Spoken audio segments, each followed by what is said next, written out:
Now, what else do we know about our sellers, our internet sellers, right? Where are the places we can win? Well, something that I think is interesting, and this has been a pretty consistent statistic that we've seen from the NAR Home Buyers and Sellers Report year after year, at least for the last 5 years that I've been looking at it. 66% of sellers only interview one agent before selecting who they will work with.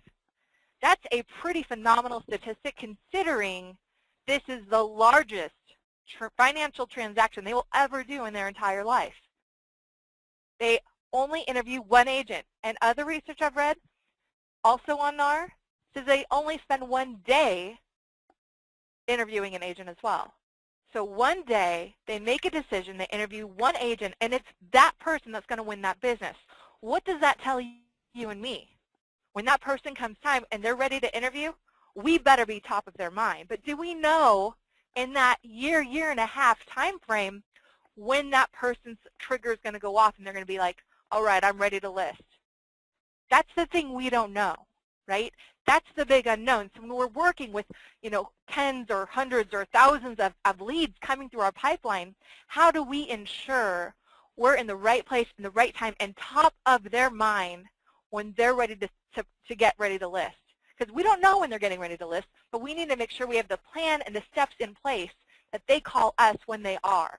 And that's what this is all about.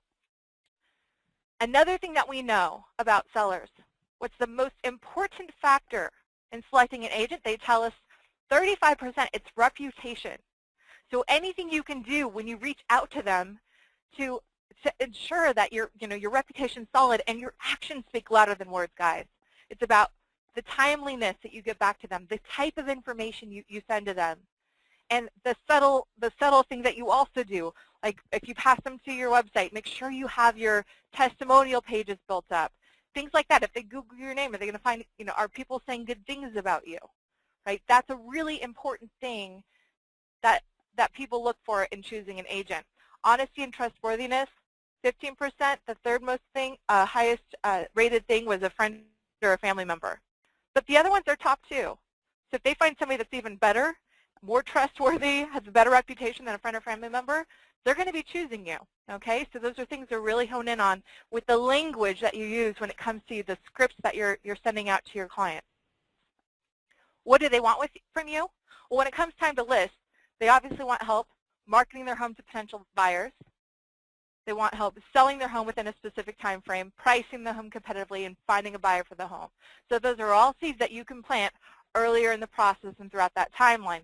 And so the plan and emails that we've created for you based on your best practices and based on other scripts that other top agents have shared with us all integrate components of these items.